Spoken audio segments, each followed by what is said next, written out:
Okay, welcome to the Insight Meditation Community of Charlotte. I'm Ward Simmons. I'm one of 6 Dharma leaders that rotate responsibility for leading on Wednesdays. Can people on Zoom hear okay? Okay, good.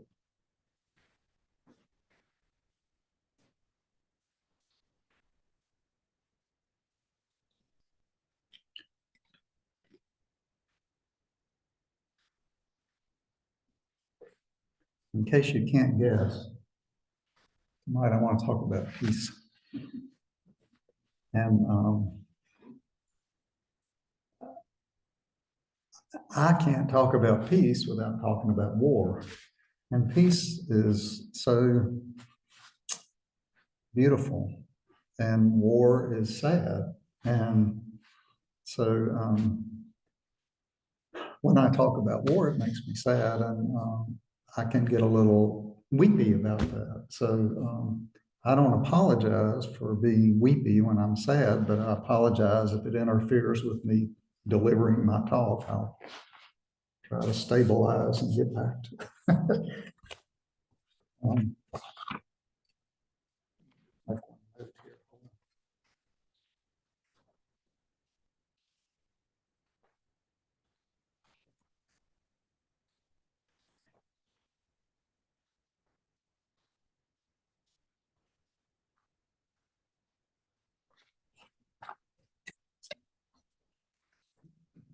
So I'd like to begin by reading a poem, and I want to ask you to just close your eyes and let this kind of settle in.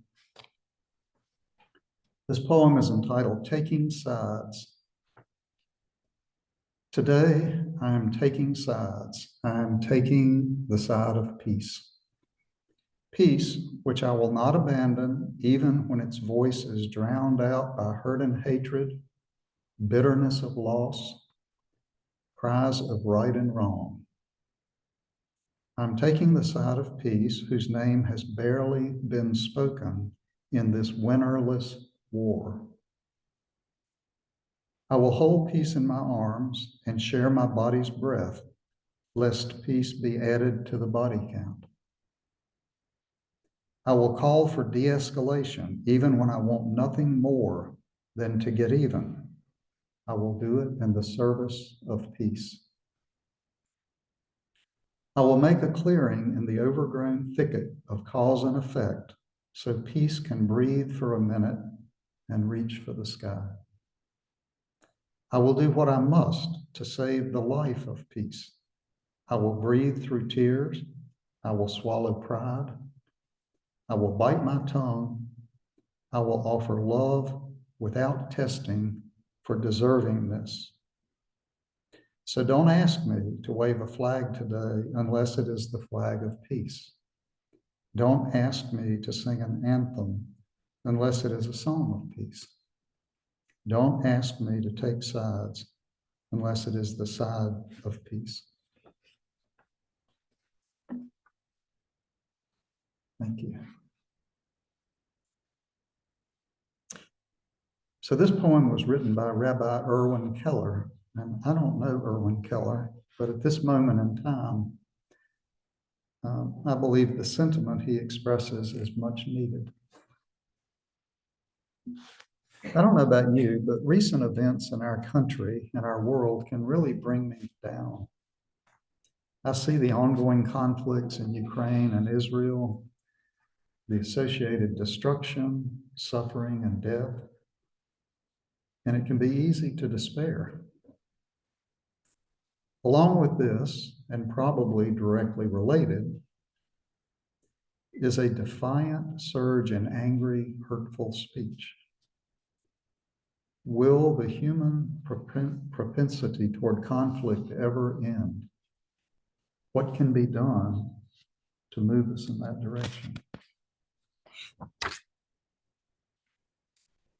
In his book on dependent origination, Lee Brazington explores what he calls necessary conditions for events to occur. While we often hear teachers, and I include myself here, teach that suffering is caused by clinging and attachment, that's not entirely accurate. Brasington tells us that attachment is just one of the necessary conditions for suffering to occur. And he uses the example of a light bulb. So these are his words. A necessary condition for the light in your room to be on is that the light switch be on. However, the light switch is not a sufficient condition. You also need the electrical power plant to be producing electricity. And you need all the wires from the power plant to the light in your room to be intact, as well as having a working light bulb. The light switch being on, the electric plant producing electricity, and the wires being intact are all necessary conditions for the light bulb to function. Furthermore, none of these are sufficient conditions, nor are any of them the actual cause of the light shining. The light actually shines because of excited electrons inside of the light bulb emitting photons. The power of discovering necessary conditions comes from the fact that you don't need to understand the cause of something in order to turn it off or prevent it from arising. All you need is a necessary condition you can manipulate. So the necessary condition for suffering is attachment. And if we can interrupt that, then the suffering won't take place. So how can this inform our relationship with violence? Is there a necessary condition that can be removed to prevent the arising of violence and war? Using the analogy similar to that of the light bulb, we might say that some of the necessary conditions for the arising of violence include weapons, the opportunity to commit violent acts, and the intent to commit violent acts. As to weapons, most violent crime is committed with guns. So we all know that there are long-standing efforts to control the availability of guns. The results are very mixed. Countries with stronger gun control laws have markedly lower rates of gun violence. So to the extent that guns can be controlled, one necessary condition for violence is removed. Unfortunately, gun control is only a partial cure. Guns can be smuggled into countries that have strong gun control laws, and they can even be manufactured at home, including using 3D printers. And even if all the guns were eradicated, we humans seem to have a knack for using the tools that are at our disposal to commit acts of violence, including knives and sticks and even fists. Clearly, controlling the necessary condition of weapons is at best only a partial solution. So let's look at the necessary condition of opportunity to commit violent acts. Our society takes great steps, great pains to reduce the likelihood of violence. Streetlights in dark areas are a deterrent. Laws specifying punishment for violent acts do have a deterrent effect. Police patrols and locking our homes and our cars, this all helps. But in the end, all the efforts to reduce the opportunity for violence are, again, only a partial solution. If someone is intent on a violent act, they will find an opportunity. Violence occurs in broad daylight and in front of police officers.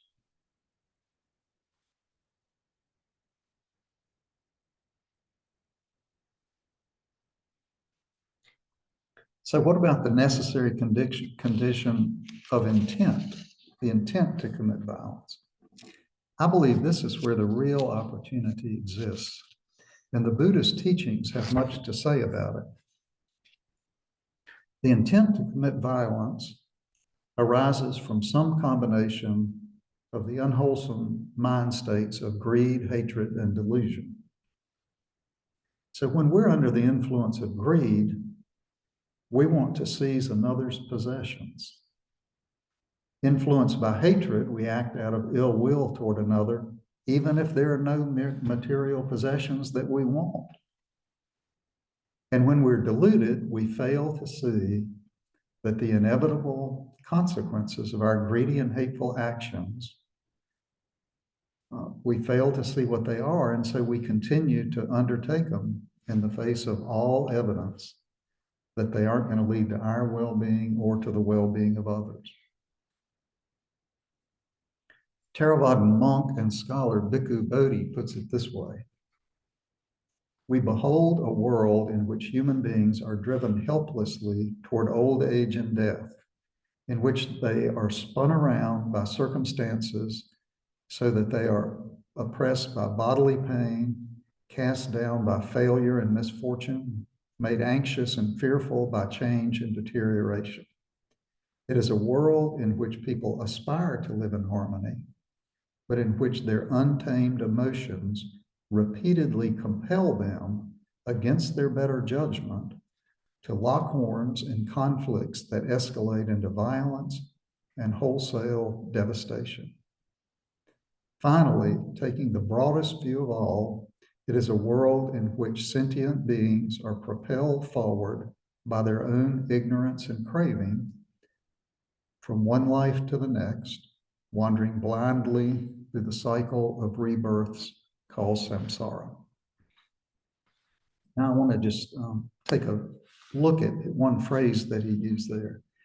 He talked about beings being propelled forward by their own ignorance and grave craving. So I spoke a few minutes ago about greed, hatred, and delusion. When Bhikkhu Bodhi talks about ignorance, that's just another word for delusion. So he's talking about delusion there.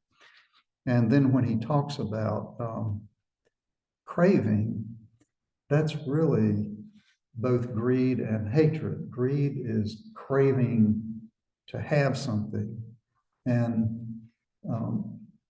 hatred is craving to not have something, but they're both craving. So really what he's talking about is exactly the same thing: greed, hatred, and delusion that propels us forward. So if these are the causes of violence and the enemies of peace, what supports us to abide as peaceful people in a peaceful world?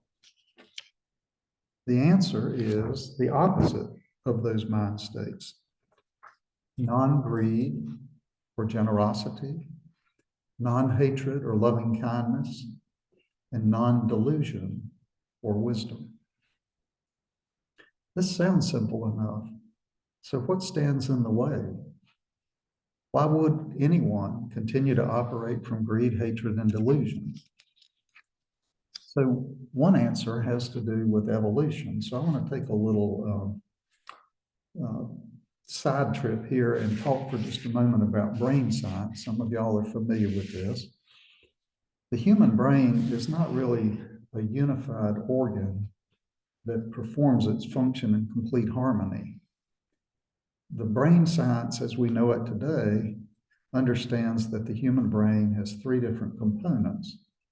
The reptilian brain, which is located in the brain stem, is the oldest and the most primitive component, and it remains organized around its original functions, including the basic needs of the organism, maintaining safety, so think fight or flight response, nourishment, and procreation. Subsequent evolution of the brain didn't displace this reptilian brain. Instead, it layered on top a second subcortical area. And over time, a third area, the cortex, evolved on top of this subcortical area. And the cortex is the center of the higher level brain functions, including communication, cooperation, and love. The primal instincts located in the reptilian brain originally evolved to keep the organism safe. And when we experience a threat, this part of the brain immediately kicks in. And the survival-oriented impulses arising from the reptilian brain are often at odds with the values and the aspiration of the higher level brain processes. As a result, while we may genuinely aspire to a peaceful existence, in a moment of perceived threat, we may respond out of fear and hostility. As we observe our minds, as we do during meditation, we begin to become aware of these conflicts between our impulses and our aspirations. And by training our minds, we gradually develop the ability to counteract such impulses and instead to respond from our more deliberate intentions. Of course, there are those who don't choose a path of spiritual development and self-reflection, and instead, for their entire lives, they operate from these primal reactions. And some of these people are in positions of great power. So it's kind of understandable why greed, hatred, and delusion haven't been banished yet.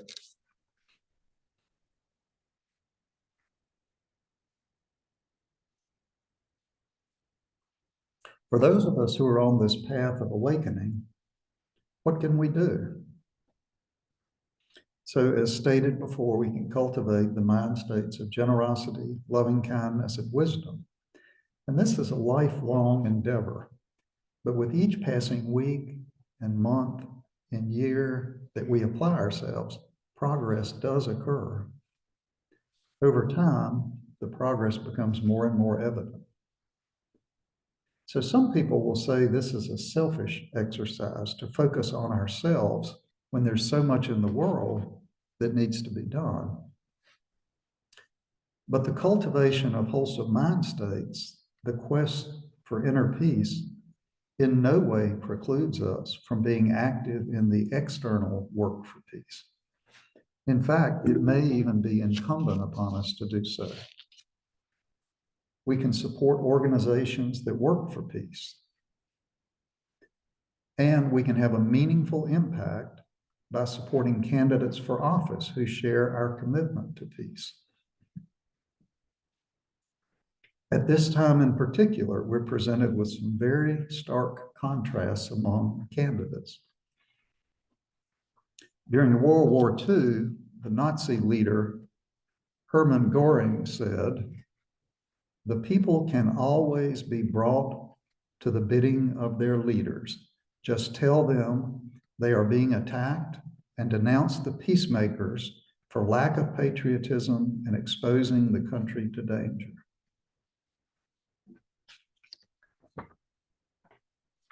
Now, we know that evoking the public's unwholesome instincts is a pretty easy task. It doesn't take an amazing leader to do that. It only takes a willingness to manipulate people. So a more complicated but more valuable assignment is to inspire people to respond from their highest aspirations. This is what we see in the words of former First Lady Rosalind Carter, who died on Sunday. She said, "A leader takes people where they want to go. A great leader takes people where they don't necessarily want to go, but ought to be." It's quite a contrast. There are many aspiring great leaders that are in need of our support to do the work of peace. So there's another reason for our efforts to cultivate inner peace, and a reason that they are not selfish, but instead they're beneficial to the world. People respond not only to our words and our actions, but they also respond to our energetic presence. Who has not had the experience of being in a really bad mood and then watching as those around us are infected with it? It's contagious. When we abide with a heart of kindness and goodwill, we invisibly share this gift with others, and it changes the way we interact with them. It changes the way they respond to us.